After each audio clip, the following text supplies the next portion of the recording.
तो नमस्कार सभी को, आप सभी का स्वागत और अभिनंदन। आज के करंट अफेयर के इस सेशन में जो पहला सेशन है सीबीएसई सुपरिटेंडेंट टीयर 2 के लिए करंट अफेयर क्या करें, कैसे करें, कितना पढ़ें, एमसीक्यू के लिए कितना करें और डिस्क्रिप्टिव के लिए कहाँ से करें। और सबसे बड़ा मेजर चंक आपके पास ये 50 मार्क्स का देने वाला है और 50 मार्क्स में से 10 क्वेश्चन आपके एमसीक्यू के रहेंगे और 4 क्वेश्चन आपके डिस्क्रिप्टिव रहेंगे। तो 30 + 20 50 मार्क्स का रहने वाला है। तो सबसे पहले तो आइडिया आपको इसी बात से लग जाना चाहिए कि करंट अफेयर सुपरिटेंडेंट के एग्जाम में प्रीलिम्स में कैसी आई थी, टीयर 1 में कैसी आई थी। क्या आपके पास वो एग्जाम पेपर है? तो जरूर से जरूर आज की क्लास के बाद, अभी के बाद आप लोगों ने वो सारी के सारे सेशन को जरूर से जरूर देखना है और 30 के 30 क्वेश्चन को एनालिसिस करके कोशिश करनी है कि आखिर वो सवाल आखिर कहाँ से पूछे गए हैं, कौन कौन से सेक्शन थे। आप इतना रिसर्च करेंगे, उससे पहले रिसर्च मैं भी थोड़ा बहुत कर चुका हूँ और मेरा रिसर्च भी ठीक ठाक रहता होगा। तो आइए उस पर बात करते हैं। तो 30 डे का टारगेट प्लान करेंगे और हम सितंबर 2024 से लेके अप्रैल 2025, सितंबर, अक्टूबर, नवंबर, दिसंबर, जनवरी, फरवरी, मार्च, अप्रैल, इन 4 महीनों के करंट अफेयर को पूरा करेंगे। फिर जिस महीने एग्जाम बनेगा उस महीने से एक महीने पहले तक की करंट अफेयर पूछी जाती है। मुझे लगता है कि जून के एंड में, जुलाई में कहीं एग्जाम होगा, तो मई का बाद में कवर कर लेंगे क्योंकि मई ऑनगोइंग है। उसके अलावा चीजें अप्रैल तक कवर करते हैं। बोलो हाँ कि ना? सही है? ठीक है सर। 8 महीने से पहले का क्या करें? फिर आप 5-7 साल का आप स्वयं से कर लेना, उसकी कोई टेंशन नहीं। और आपका हो जाए तो मेरे को नोट्स दे देना, क्योंकि कई बच्चे यहाँ पर, मैं बोलना नहीं चाह रहा, सेशन रिकॉर्डिंग में है, एसएससी में कई दिन से ऐसी तैसी करवा रखी है और उसमें कोई से भी कोई भी करंट अफेयर आ जाता है। 2025 में 2021 पूछा जाता था, 2024 में 2019 पूछा जाता था। तो आपके आदत वो पुरानी लगी हुई है, तो आपका डर भी अपनी जगह सुनिश्चित है। लेकिन अगर मैं आप में से कोई भी बच्चे ने डिफेंस का एक एग्जाम दिया हो, सीडीएस का, सीडीएस 13 अप्रैल, वो सीडीएस का अगर एग्जाम दिया हो तो आप मानेंगे नहीं, सीडीएस में जो पेपर में करंट अफेयर के 8 ऐसे क्वेश्चन थे जो हूबहू सुपरिटेंडेंट में मिले हैं 20 अप्रैल को। तो इसका मतलब सीडीएस का पेपर यूपीएससी बनाता है। बाकी आप समझ। तो each day 1 month of current affair को पूरा का पूरा रिवाइज करें जो आपने पहले से पढ़ रखा है। और इसको आप ऑब्जेक्टिव के हिसाब से प्लीज करिएगा, सब्जेक्टिव के हिसाब से मत करना। सब्जेक्टिव के हिसाब से मैं आपको हूबहू 4 क्वेश्चन जो आने हैं वो 40 क्वेश्चन बता दूंगा, वो 40 क्वेश्चन कर लेना, उनमें से हो जाएगा। 40 तो कर लोगे ना 4 करने के लिए? बस 40 कर लेना, उससे ज्यादा। Split daily your 1.5 hours factual revision, MCQ और शॉर्ट नोट रिवाइज करने के लिए, और 1.5 घंटा आपको डिस्क्रिप्टिव प्रैक्टिस करनी है आंसर राइटिंग या एनालिसिस के तौर पर। और इसके लिए आपको कुछ कुछ यूट्यूब वीडियोस भी देखनी सुननी चाहिए जो एडिटोरियल के बेस पर आती है। अब मैं जो आपको बताने वाला हूँ उसमें बिल्कुल कान और आंख बिल्कुल खुले रखना। क्या आपके टीयर 1 में करंट अफेयर का सिलेबस ये था क्या? और क्या टीयर 2 का सिलेबस ये है क्या? तो आप एक बात बताओ, इन दोनों में अगर वो संडे को एक अखबार आता था उसमें आता था 10 अंतर छांटिए, तो इसमें से आप 10-12 अंतर छांट के बताइए, डिफरेंस छांट के बताइए कौन सी चीज है कौन सी नहीं। क्या सोशल मीडिया अब है क्या सिलेबस में? क्या रोल ऑफ आईसीटी है क्या? तो जीपीटी की फुल फॉर्म पेपर में आई थी, क्या इस बार आएगी क्या? Hello hello. तो वो आईसीटी के कारण या एआई इन मॉडर्न टाइम्स के कारण आई होगी ना। इसका मतलब ये तो गेम चला गया, तो ये हट गया ना। तो अब ऐसे कौन कौन से कॉमन टॉपिक है और कौन कौन से अनकॉमन टॉपिक है। जो कॉमन टॉपिक है वो तो करने ही करने हैं, जो अनकॉमन टॉपिक है वो ज्यादा करने पड़ेंगे क्योंकि टीयर 2 में उनका रोल एमसीक्यू में भी ज्यादा रहेगा और डिस्क्रिप्टिव तो पूरा का पूरा उसी के बेस पर आएगा। क्लियर बात हुई? पहली लाइन पढ़िएगा इसमें, major current events and issues of India and world. और मेजर करंट इशू के तौर पर national and international issue and event, बताओ कॉमन टॉपिक है या नहीं? यस और नो? दूसरी बात, यहाँ पे गेम्स एंड स्पोर्ट्स लिखा है और यहाँ पे सिर्फ स्पोर्ट्स लिखा है। उसके बाद नेशनल एंड इंटरनेशनल इंपॉर्टेंस के इवेंट्स लिखे हैं और यहाँ पे किसी भी तरह के इवेंट की कोई बात नहीं है, ये इवेंट यहीं पर खत्म कर दिया है। मतलब 1 और 2 को पूरा का पूरा 1 में कंप्लीट कर दिया। उसके बाद person and places in recent news, person को यहाँ दिया गया है पर प्लेसेस की कोई बात नहीं हुई है। बात समझ में आ रही है यानी? इतना छोटा सा सिलेबस दिया हुआ था और अब आप देख लीजिए क्या क्या चीजें इसके अंदर ऐड कर रखी है और ये सारी चीजें नई नई चीजें आपके सामने है। क्लियर है? ठीक है। अब मैं इसको थोड़ा सा डिफाइन कर दूं और चाहे तो आप इसका स्क्रीनशॉट लेके अपने पास स्टडी टेबल के सामने चिपका के रोज दहशत में आते रहिएगा। अकेला पाकिस्तान थोड़ी ना है दहशतगर्दी के लिए, सीबीएसई सुपरिटेंडेंट टीयर 2 भी तो है। बढ़िया बात कर रहे हो आप तो। रुको तो, अभी तुम शुरू कहाँ हुआ हूँ मैं, अभी तो तुम्हारा मन खराब करूंगा मैं आज। देखिए, common topics in both but आज डिफरेंटली। स्पोर्ट्स का टॉपिक टीयर 1 में भी पूछा गया, टीयर 2 में भी। पर्संस का पूछा गया, अवार्ड्स का पूछा गया, नेशनल एंड इंटरनेशनल इशू पूछा गया, या साइंस एंड टेक्नोलॉजी के भी सवाल आए। टीयर 1 में इसके पूछे जाने की अप्रोच अलग थी, टीयर 2 में बिल्कुल अलग होगी। अगर टीयर 1 में हु वॉन व्हाट, किसने कौन सा इनाम जीता, अगर ऐसा सवाल आया था तो यहाँ पे आएगा कि इंडिया की परफॉर्मेंस का इंपैक्ट क्या रहेगा, या मेडल पॉलिसी में रिफॉर्म क्या होने चाहिए और क्या नहीं होने चाहिए। कुछ इस तरह का सवाल आना आएगा आपके पास। रुक जाओ आदित्य, बता रहा हूँ। और तुमसे तो बात करके जाऊंगा मैं आज। चलिए, तो ये सारे के सारे कॉमन टॉपिक्स हैं जो कि पूछे गए। कॉमन टॉपिक के तौर में पर्सन इन न्यूज का कंट्रीब्यूशन पूछा जा सकता है, इनमें से कौन सा आता है या नॉट। एक नॉट वाला क्वेश्चन आता है, which of the following is not true for this person, legacy के बारे में, या वाई रेलेवेंट नाउ के तौर पर। अवार्ड्स के तौर पे एनालिसिस का क्वेश्चन आ सकता है, what does it signify socially और politically. National and international question के तौर पे एस्से बेस्ड या पैराग्राफ बेस्ड क्वेश्चन आ सकता है कि write a paragraph on the implication of this news या कंपैरेटिव एनालिसिस के तौर पर, जिसको आज हम सबसे ज्यादा कवर करने वाले हैं अपने सेक्शन के अंदर भी। और साथ ही साथ साइंस एंड टेक के अंदर स्ट्रेटेजिक इंपॉर्टेंस, सक्सेस, फेलियर या फ्यूचर स्कोप के बारे में पढ़ने वाले हैं। अब ये तो बात हुई कॉमन टॉपिक की जो टीयर 1 और टीयर 2 के सिलेबस में दिए हुए थे। अगर मैं बात करूं ऐसे यूनिक या स्पेशल टॉपिक्स जो सिर्फ टीयर 2 में है, जो टीयर 1 से उसका कोई मसला कोई वास्ता नहीं है, तो सबसे पहला टॉपिक है committee reports and task forces. Yes और नो दिया हुआ है या नहीं? अगर आप देखना चाहें तो देख लीजिए, ये लिखा हुआ है committee reports and task forces. यहाँ पे आपको it requires you to know recent official committee names, reports and policy suggestions. और ये क्वेश्चन याद रखना एमसीक्यू के लेवल पर आएगा आपके पास। ये वाला क्वेश्चन आपके पास एमसीक्यू के लेवल पे आएगा। दीज शांता कुमार कमेटी, शायद पता होगा, NCERT textbook revision panel पिछले दिनों बना। These demand detailed understanding and are often asked in descriptive format. भी पूछा जा सकता है कि उस फला फला रिपोर्ट में क्या कहा गया है, बट ये बहुत ही ज्यादा यूपीएससी बेस्ड या ऑप्शनल बेस्ड क्वेश्चन हो जाएगा। मेरी समझ में कम आ रहा है, करवा मैं सारा दूंगा, लेकिन अभी मैं इसके ऊपर कोई ज्यादा बड़ी बेट नहीं लगा रहा हूँ। यस, अगला topic UN and international agency है। ये टॉपिक एमसीक्यू के साथ साथ डिस्क्रिप्टिव के टॉपिक में बहुत इंपॉर्टेंट टॉपिक बनता है, और इसको हम अलग से एक पूरी क्लास लेंगे यूएन एंड इंटरनेशनल एजेंसी का। You must know structure, function and India's role in organisation. और यूएन की जितनी भी अपनी अपनी एजेंसी है, चाहे डब्ल्यूएचओ है, यूएनएचआरसी है, डब्ल्यूटीओ है, या इस्लामिक मुजाहिदीन फंड है। सर आपको फुल फॉर्म ही नहीं पता, तो बाकी बच्चे समझ गए होंगे मैंने ऐसा क्यों कहा है। नॉट जस्ट देयर हेडक्वार्टर्स और फाउंडिंग ईयर लाइक टीयर 1। सिर्फ हेडक्वार्टर या फाउंडिंग ईयर का नाम याद नहीं करना है, डिस्क्रिप्शन के तौर पर याद करना है कि क्या इनकी सिग्निफिकेंस है और इंडिया के लिए कैसे बेनिफिट है, या इनके बढ़ने पर इंडिया अपना कैसे रोल प्ले कर रहा है। Is my point clear? ठीक है। तीसरा पॉइंट, यूनिक पॉइंट के तौर पर, role of World Bank, IMF और डब्ल्यूटीओ अलग से भी दे रखा है सिलेबस में। जब यूएन की इंटरनेशनल एजेंसीज करेंगे तो ये सारी की सारी भी हमने करनी तो पड़ेगी ही। मोर एनालिसिस बेस्ड क्वेश्चन आएंगे, how India borrows, economic reforms के इम्पैक्ट, ग्लोबल रैंकिंग और एक्सेट्रा। टीयर 1 में ओनली आज festival things like full form और हेडक्वार्टर, लेकिन इसके अंदर आपके पास थोड़ा सा एनालिटिकल वे में चीजें पूछी जा सकती है।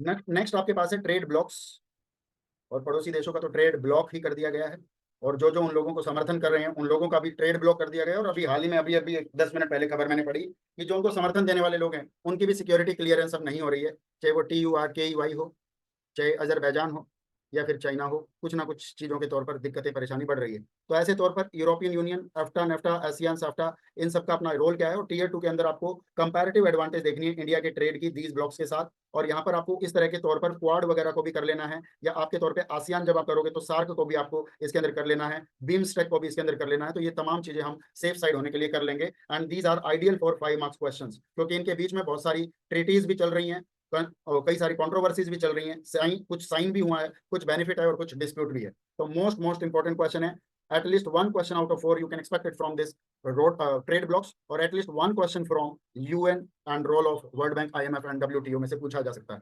तो ये 4 क्वेश्चन आएंगे, 2 क्वेश्चन यहीं से आने हैं। अब उसके बाद जो आज सबसे बड़ी डिस्कशन हम करने वाले हैं वो इन दोनों पॉइंट पे ही करने वाले हैं। India in global scenario exclusive to tier 2 includes India's foreign policy, leadership in global south और response to wars Ukraine, Israel, Palestine. और बाकियों के वॉर पे हम क्या कहें, पापा युद्ध लड़ पाएंगे या नहीं लड़ पाएंगे पापा, लेकिन पापा ने बच्चे के साथ बड़ा अच्छा युद्ध लड़ा और 3 दिन 4 दिन में साफ। और आज तो खुद यूएस ने कह दिया है कि हमने सीज फायर के लिए कोई मीडिएशन करने का काम नहीं किया है। खुद ट्रम्प साहब की स्टेटमेंट भी आ गई है। क्या पढ़ लिया ये स्टेटमेंट? टीवी पे बहुत बढ़िया डिस्कशन चल रही है। तो इस तरह से पिछले दिनों में क्लाइमेट डिप्लोमेसी में क्या किया है, शायद आपको पता होगा, टीयर 1 में COP के ऊपर क्वेश्चन आया था आपके ऊपर, यस और no, conference of parties.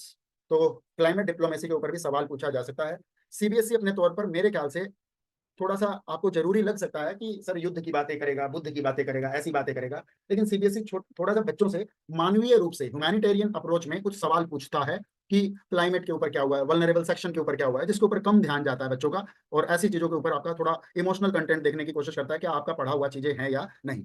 Last में आपके पास साइंस एंड टेक का एक क्वेश्चन बता रहा है, लेकिन आपको पता होगा साइंस एंड टेक स्वयं भी 32 मार्क्स की आनी है, यस और नो, जिसके अंदर आपके पास लगभग 8 क्वेश्चन आने हैं 3-3 नंबर के, 34 मार्क्स, और 5-5 नंबर के 2 क्वेश्चन या 4 क्वेश्चन इस तरीके से है। तो लगभग 32 मार्क्स की आपके पास साइंस एंड टेक भी है, जिसके अंदर आपके पास नाविक, डीआरडीओ की डीईओडब्ल्यू और इसरो के मिशन जनरल इन्वेंशन के तौर पर नहीं आएगा, एक्सप्लेनेशन के तौर पर चीजें पूछी जा सकती है। अब अगर मैं आप में से किसी से पूछना चाहूँ, हाँ तो खुद ही मना कर दिया तो अच्छी बात है ना, बेइज्जती करवाने से तो अच्छा है ना यूएस ने। चलो वीक वाइज मैं कुछ आपके साथ शेयर करूं, उससे पहले मैं आपके साथ सीधा सीधा बात करना चाहता हूं ऑपरेशन सिंदूर, और क्लास नोट्स देना चाह रहा हूं सीबीएसई टीयर 2 के हिसाब से। और सीबीएसई टीयर 2 के हिसाब से जो आपने आखिरी टॉपिक देखा है, आखिरी टॉपिक हमने देखा latest development in science and technology, जो कि करंट अफेयर का हिस्सा रही है, फटाफट से नोट डाउन करेंगे। पहली जो सबसे बड़ी टेक्नोलॉजी चर्चा में रही, नाविक सैटेलाइट नेविगेशन। पूछा जा सकता है कि ये डेवलप्ड बाय किसके द्वारा है, इसरो के द्वारा, और इसका ऑपरेशन सिंदूर में क्या रोल रहा है। Precision strike with 10 to 20 centimetre accuracy के साथ इसने स्ट्राइक किया है। अगली टेक्नोलॉजी आपके पास आती है reset, Cartosat and EOS satellite, और ये म्यूचुअली बनाई गई है, डेवलप की गई है इसरो एंड डीआरडीओ के द्वारा। और ये काम क्या किया है इसने सिंदूर में, real time imaging for direct ID 25 to 30 centimetre clarity के साथ काम किया है। अगला आपके पास है डायरेक्टेड एनर्जी वेपन्स, जिसे शॉर्ट में डीडब्ल्यू कहा गया है, जो कि डी के द्वारा यानी डीआरडीओ के द्वारा बनाया गया है, laser based system to neutralise drones. और आपको पता होगा कितने सारे ड्रोन फेंके गए उनके द्वारा, और हर फेंके गए ड्रोन को विफल किया गया किसके द्वारा, डीईडब्ल्यू, और डीईडब्ल्यू किसके द्वारा बनाया गया, डीआरडीओ। और अगला है आपके पास ब्रह्मोस एंड गाइडेंस टेक, जो फिर से किसके द्वारा बनाया गया, DRDO. Enabled pin point destruction with minimal collateral, pin point destruction किया है लेकिन बहुत ही कम से कम, हम ये तो नहीं कहेंगे जीरो डिस्ट्रक्शन किया है, बट मिनिमल कोलेट्रल डिस्ट्रक्शन हुआ है। और लास्ट है आपके पास एआई ड्रिवन राडार्स का इस्तेमाल हुआ है, जो कि फिर से डेवलप किए गए हैं डीआरडीओ के द्वारा, जो कि रियल टाइम ड्रोन की ट्रैकिंग या एनिमी के एयरक्राफ्ट की ट्रैकिंग करने के लिए जाने जाते हैं। अगर इस पूरे के पूरे सेक्शन में देखें तो हमने जो साइंस एंड डेवलपमेंट करनी है, इसके लिए हमें दो चीजों को बड़े अच्छे से पढ़ना पड़ेगा। एक इसरो का पूरा बेसिक पढ़ना पड़ेगा, हिस्ट्री और करंट अफेयर, और पूरा का पूरा डीआरडीओ का हिस्ट्री और बेसिक पूरा का पूरा पढ़ना पड़ेगा करंट अफेयर के साथ, यस और नो। अब यहां से एक क्वेश्चन बनता है, चलो आपने मान लिया कि NACARADEW क्या होता है, तो ये होता क्या है, ना से नाविक, CA से कार्टोसेट, R से राजेंद्र राडार, और DW से डायरेक्टेड एनर्जी वेपन के तौर पे आप शॉर्ट में याद कर लोगे। हो जाए तो अभी मेरे को बता देना, डन सर। 400 के आसपास ड्रोन आए और सारे के सारे विफल कर दिए गए, बहुत बढ़िया करंट अफेयर, बहुत बढ़िया। लेकिन वहां है ना, राष्ट्रवाद काम नहीं आएगा, वहां फैक्चुअल नॉलेज प्लस एनालिसिस काम आएगा। देखो, टू बी वेरी फ्रैंक, अभी तो यही सोच रहे थे कि भैया कब तक एन ये एनसीआर की सीमा लाहौर तक चली जाएगी, है ना। कई लोग तो इसलिए परेशान थे कि भैया युद्ध इतनी जल्दी क्यों खत्म कर दिया, नोटिफिकेशन थोड़ा और लेट आता फिर SSC CGL का। तो ये सब अब चिंताएं छोड़ दो, है ना, अब थोड़ा सा गंभीर होकर पढ़ाई वढ़ाई वाली बात। अच्छा, अभी तुम एनालिसिस करो, इस चार्ट को देखे क्या पूछा जा सकता है। 5 नंबर का एक सवाल पूछा जाना हो तो क्या सवाल पूछा जा सकता है। अभी वो सवाल मैं करा नहीं रहा हूँ, सिर्फ दिमाग में आना चाहिए कि डीआरडीओ और इसरो का महत्व बताइए इस बार के ऑपरेशन सिंदूर में। बताओ आ सकता है या नहीं, क्या एक्सप्लेन करना आएगा तो 75 80 90 100 वर्ड्स लिख पाओगे या नहीं, कि कौन सी टेक्नोलॉजी किसने यूज की और उसका फायदा क्या मिला और उसने अपनी किस प्रिसिशन के साथ काम किया, यस और नो। क्लियर है, ठीक, बहुत बढ़िया। साइंस एंड टेक्नोलॉजी के बाद अगला सेक्शन जो सीबीएसई टीयर 2 के अंदर सुपरिटेंडेंट में आना है, वो है national and international issues and events. और इस ऑपरेशन सिंदूर से हमें नेशनल और इंटरनेशनल लेवल पर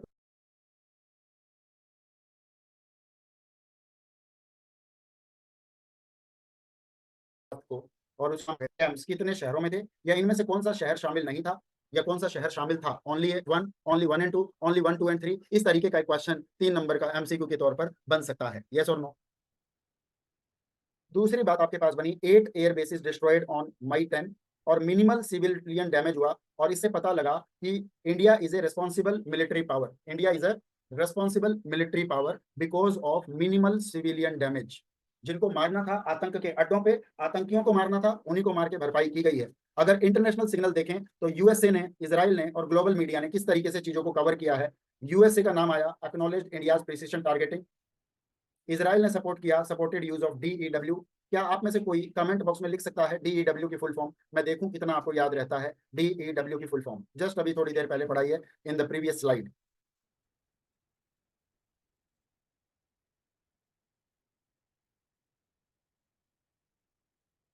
हाँ, डायरेक्टेड तो था एक, डायरेक्टेड एनर्जी वेपन।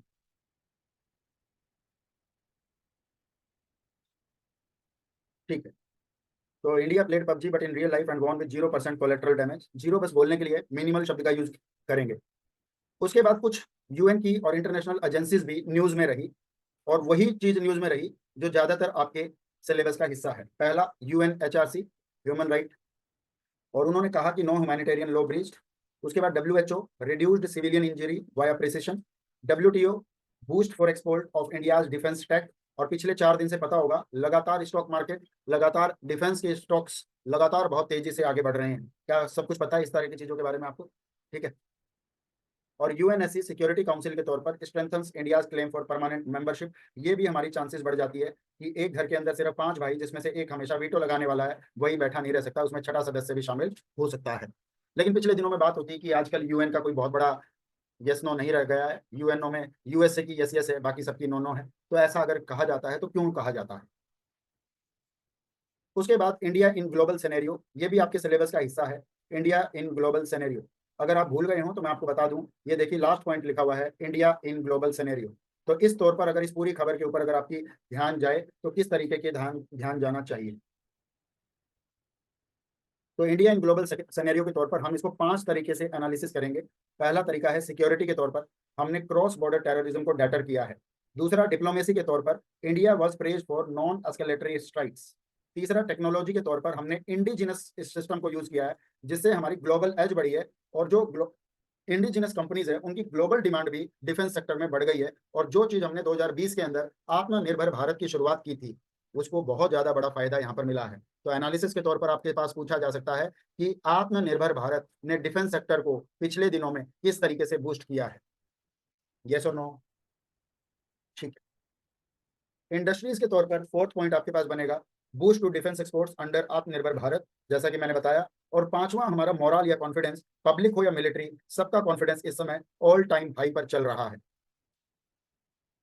तो अगर आपसे पूछ लिया जाए कि ऑपरेशन सिंदूर के 5 एस्पेक्ट में बेनिफिट बताइए, तो एस्पेक्ट आपके पास security aspect, diplomacy, technology, industry और मोरल के तौर पर रहेंगे। तो इन पांचों को सिंगल वर्ड में अगर यूज करना हो, SDTIM, या फिर किसी तरीके से इसका एक शॉर्ट फॉर्म बना के तुरंत की तुरंत, security, diplomacy, technology, industry and moral. Clear है?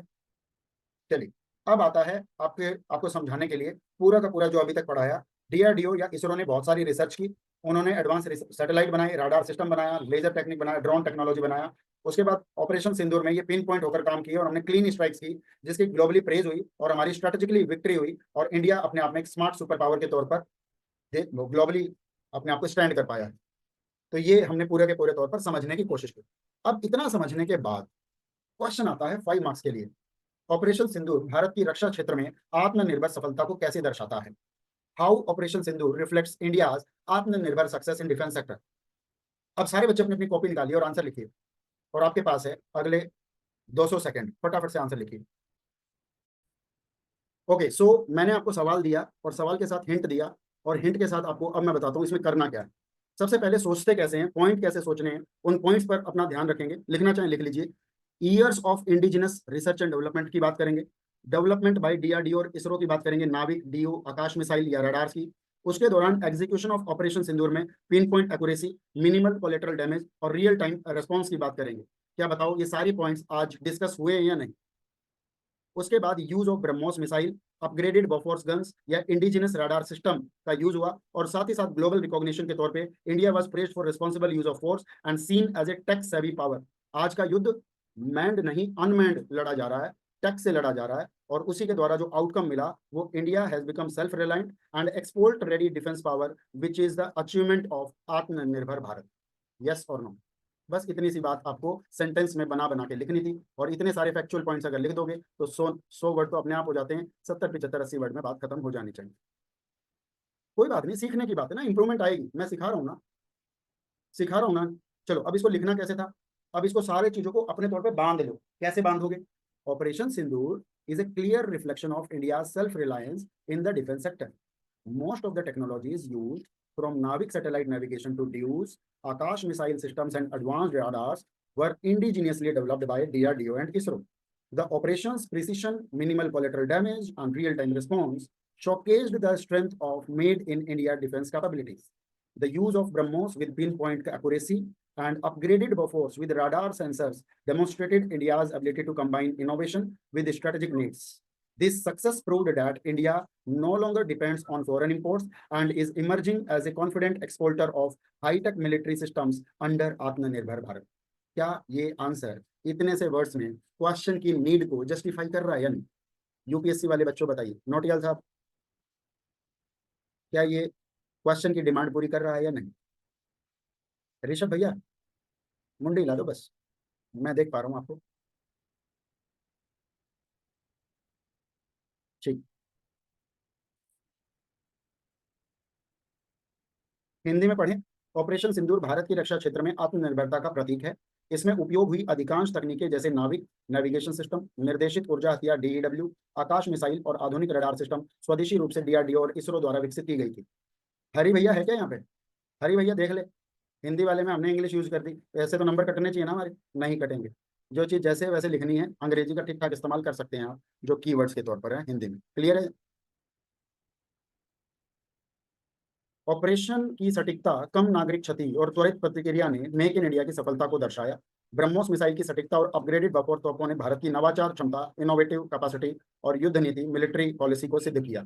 यह साबित करता है कि भारत अब रक्षा उपकरणों के लिए विदेशी आपूर्ति पर निर्भर नहीं, बल्कि एक उभरता हुआ निर्यातक यानी एक्सपोर्टर भी बन चुका है। इसका स्क्रीनशॉट ले लो, लेना है तो।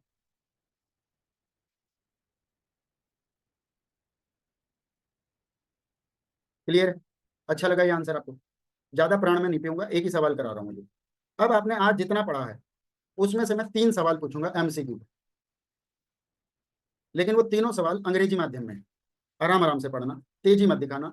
आपने सिर्फ अपने चैट बॉक्स में लिखना 1 का ए, 1 का बी, 1 का सी या 1 का डी, ऐसे अपना आंसर बता देना। क्वेश्चन है, which of the following combinations correctly represents the strategic technologies used during operation Sindoor that highlight India's self reliance in defence? सवाल पहले 2 बार पढ़ लो अपने आप से, क्या मांग क्या रहा है। पृथ्वी रावत साहब कैसे हैं? ठीक है, ठीक, बहुत बढ़िया। तनाव में मत रहिए, खुश खुश रहिए। नोटियाल साहब, रावत साहब, आप सब लोग पहाड़ से हैं क्या? इसका तो पता है। चलिए, बहुत, बस बस बस मुंडी हिला दी ना, हो गया हो गया हो गया। यस सर नहीं लिखना होता हर बार, कैमरा इसीलिए खुला है। अच्छा, पृथ्वी रावत यूपी, तो तुम्हारा राज्य अलग नहीं हुआ मतलब। चलिए कोई बात। अब 4 ऑप्शन देखिए क्या है। 4 ऑप्शन आपकी स्क्रीन पर ये रहे। Which of the following combination correctly represents the strategic technology? मुझे सच सच बताना, टीयर 1 में 30 में से कम 8 से 10 क्वेश्चन ऐसी मैचिंग या ऐसे ही क्रिटिकल एनालिसिस के थे या नहीं? यानी जिसमें वन वर्ड आंसर नहीं था, थोड़ा सा लॉन्ग ऑप्शन में से छांटना था, बुद्धिमत्ता लगानी थी, इंटेलिजेंस अप्लाई करनी थी। अब इसमें से आंसर बताइए क्या राइट आंसर होगा। बहुत सारे बच्चों ने आंसर दिया 1 बी, 1 बी, 1 बी, 1 बी, 1 ए, 1 बी, 1 ए, 1 बी। अच्छा, ए और बी में गाड़ी चल रही है, ठीक है। अच्छा, एक बात बताओ, इंडिया सेल्फ रिलायंस में रशिया का क्या काम है?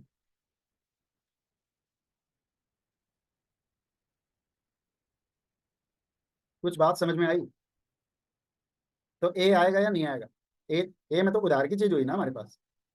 इंडिया की सेल्फ रिलायंस कहाँ है डिफेंस में?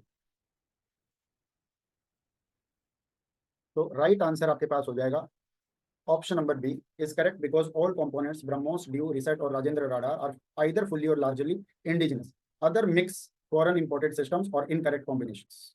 समझ में आ गया? यहाँ पे भी रशियन लिख दिया, यहाँ पे भी अमेरिकन लिख दिया, यहाँ पे फॉरेन लिख दिया।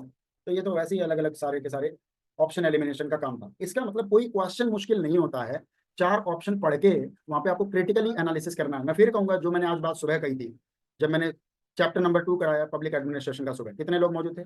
ऐसे हाथ उठाना, थे ना? तब भी मैंने कहा था, जिसने JA का पेपर दिया होगा जूनियर असिस्टेंट वाला इस बार, उसमें जो 10 क्वेश्चन सीबीएसई और एजुकेशन पॉलिसी वाले आए थे, उनमें 10 में से 7 क्वेश्चन ऐसे थे ऑप्शन पढ़ के हो रहे थे, अगर ऑप्शन पढ़े जाए तो प्लीज इस पूरे पेपर के अंदर आपको ऑप्शन के साथ क्वेश्चन से डरना नहीं है। What does the operation Sindoor reveal about the shift in India's military doctrine under Atmanirbhar Bharat? आत्मनिर्भर भारत के तहत जो भारत की सैन्य नीति है, उसमें किस तरीके का बदलाव ऑपरेशन सिंदूर लेकर आया? ऐसी कुछ अनुवाद बनेगा इसका। 4 ऑप्शन आपकी स्क्रीन पे ये रहे। क्वेश्चन आपके पास 5 रुपए के लिए। कंप्यूटर जी, from conventional imports to nuclear warfare, from foreign dependency to precision technology driven self reliance, from space warfare to underground tunnel defence, from passive diplomacy to aggressive nuclear doctrine. मुझे बताओ, पहले तो ये बताओ कौन से ऑप्शन गलत हैं, हो ही नहीं सकते। क्या भारत ने न्यूक्लियर वॉरफेयर किया था? क्या न्यूक्लियर डॉक्ट्राइन एग्रेसिव तौर पे चलाई है? या ये बोला गया है सिर्फ न्यूक्लियर की धमकी देने वालों ध्यान से सुन लो, तुम्हारे किराने की दुकान बंद कर दी जाएगी? तब जाके अमेरिका ने बोलना पड़ा, वहां की एटॉमिक एनर्जी वाली जो सेंटर वाले आए थे, कोई भी लीकेज नहीं हुई है। अरे हुई भी होगी तो तुम बताओगे क्यों? तुम सेटिंग करोगे गिव एंड टेक वाली। अमेरिका क्या काम करता है? गिव एंड टेक ही तो करता है। अब बताओ, पहले हम स्पेस वॉरफेयर लड़ते थे, अब हम अंडरग्राउंड टनल में जाके लड़ते हैं। आतंकवादी थोड़ी ना है। टनल में जाके लड़ते थे, अब स्पेस से लड़ सकते हैं, तो ये भी गलत हो गया। राइट आंसर क्या हो रहा है? Option number B. कितने लोगों का बी आंसर आया? सबका आंसर बी आया इस बार, बहुत बढ़िया। ऑप्शन एलिमिनेशन सीख गए, दिमाग चलना शुरू हो गया, बहुत बढ़िया। अब आपका दिमाग होएगा कोलैप्स। Question number 3। सर खेल रहे हो? ठीक है ना? हाँ जी, अब लगा दिया मैंने नोट। और जब नोट लग जाए तो चीजें नोटी हो जाती हैं, थोड़ी सी सवाल शरारती हो जाता है। तो नोटी नोटी मगर मोटी बातें। Which of the following is not an accurate pair based on operation Sindoor technological usage? क्या टेक्नोलॉजी सिलेबस में है या नहीं? Science and technology current affair syllabus में है या नहीं? दोनों को मिक्स कर दिया कि नहीं? बस कर दो मिक्स। अब आपने इसका पेयर देखना है। सर नहीं सर, हम पेयर नहीं, हम तो कपल देखते हैं। तो तुम कपल देख लो, पेयर देख लो, जो देखना देख लो।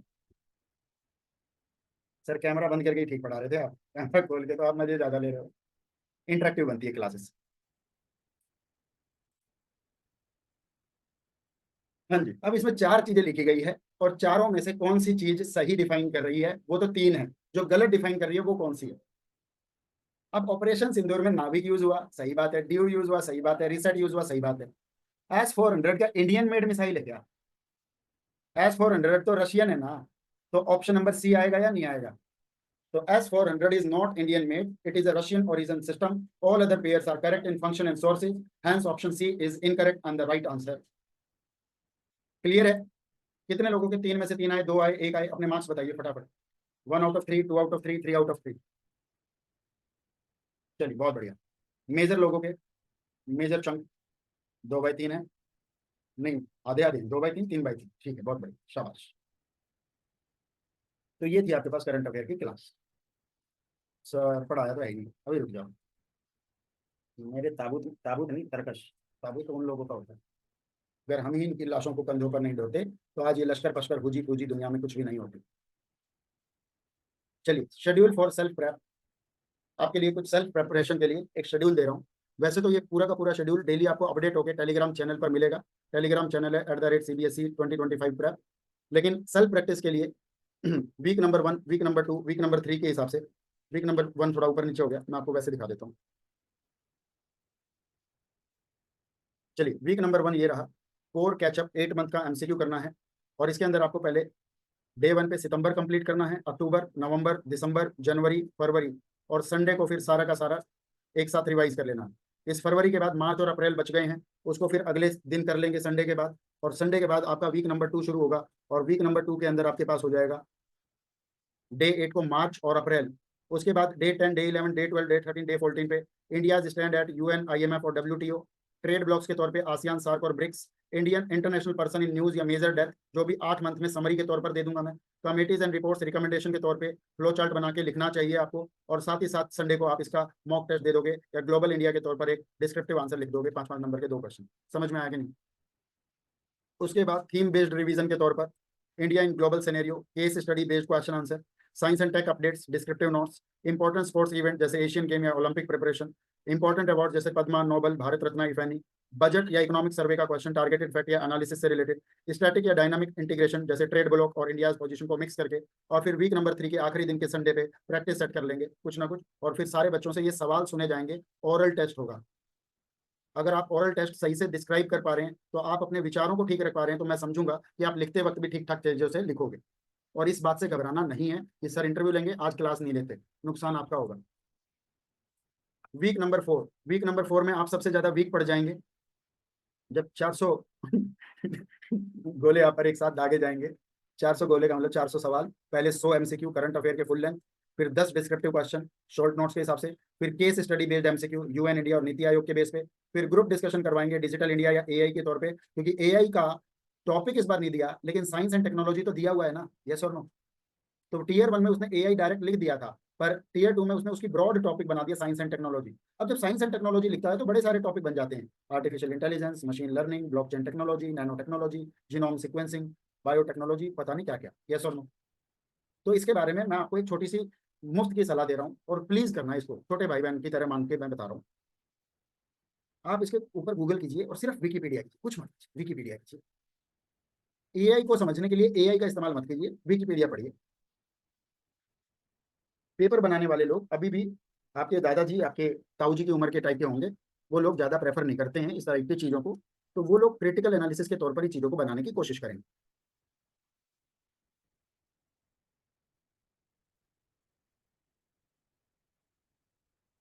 और इनके बारे में थोड़े थोड़े शॉर्ट नोट बनाने शुरू कर दीजिए, जैसे एआई क्या है, व्हाट इज एआई, देखो। तो इन 6 के 6 चीज़ों पे आपको पहला आंसर बनाना व्हाट, और वो व्हाट का आंसर 100 वर्ड्स में तैयार कर लीजिए। फिर अगला याद कर लीजिए contribution of India in X, वो भी 100 वर्ड्स में याद कर लीजिए। फिर pros and cons of X, वो भी आप 100 वर्ड्स में याद कर लीजिए। तो एक टॉपिक को जब आप 3 चीजों पे याद कर लेंगे तो फिर क्वेश्चन कहीं बाहर से जाएगा ही नहीं, डिस्क्रिप्शन का डिस्क्रिप्टिव क्वेश्चन, क्लियर है। और ये चीज आपके हवाले है, मतलब आप कर सकते हैं खुद से। सर आप किस दिन कराएंगे, मैं करा दूंगा।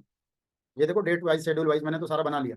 5 role based situational question from current affair, एक सिचुएशनल क्वेश्चन जरूर कराऊंगा जो इफ से शुरू होता है, अगर ऐसा हुआ होता और ऐसा होता तो क्या होता, अनुमान लगा के लिखिए। तैयारी करा देंगे इस तरह के क्वेश्चन की, ताकि आपको कुछ भी नया ना लगे वहां पे। 6 टॉपिक कौन से हैं सर, 6 टॉपिक कौन से हैं, ये रहे, artificial intelligence, machine learning, blockchain technology, nano technology, genome sequencing, biotechnology. लिख के दे दूंगा ऋषभ, चिंता मत कर, वो डाल दूंगा, मैं लिस्ट डाल दूंगा। चलिए। अरे कुछ बच्चों पे हमें तो थोड़ा ऐसा लगता है इनोसेंट बच्चे हैं ये, है तेज वैसे, मैं मान के चलता हूँ, पर इनोसेंट है। अच्छा, उसके बाद रिवीजन, फाइनल रिवीजन करेंगे मंथ वाइज, सितंबर टू अप्रैल की बुलेट मैप से। और फिर एक फाइनल डिस्क्रिप्टिव आंसर लिखेंगे India in the world order. और फिर सुपर 50 एमसीक्यू टेस्ट कर लेंगे मिक्स टॉपिक का। और फिर 30वें दिन कंप्लीट रिव्यू कर लेंगे और एक मैराथन चलाएंगे डिस्क्रिप्टिव क्वेश्चन की 50 क्वेश्चन।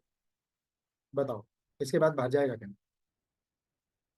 सर कहीं सीबीएसई का ये क्लियर हो जाए और अगर हम टाइपिंग में रह गए तो ये बात मत बोलना, देखो प्लीज बीच में, क्योंकि टाइपिंग सुप्रीम कोर्ट वाली नहीं है जो 60 की स्पीड आनी चाहिए, 35 की स्पीड मांगी गई होगी, 35 की, है ना। और 35 तो आती होगी तुम्हें। हाँ बस ठीक है। चलो जी। तो अब मुझे बताओ, how is the session, how is the जोश। यहाँ पर मैं अपनी वाणी को विराम देता हूँ और आप मुझे कमेंट बॉक्स में बताइए आज का सेशन आपको कैसा लगा। शुक्रिया।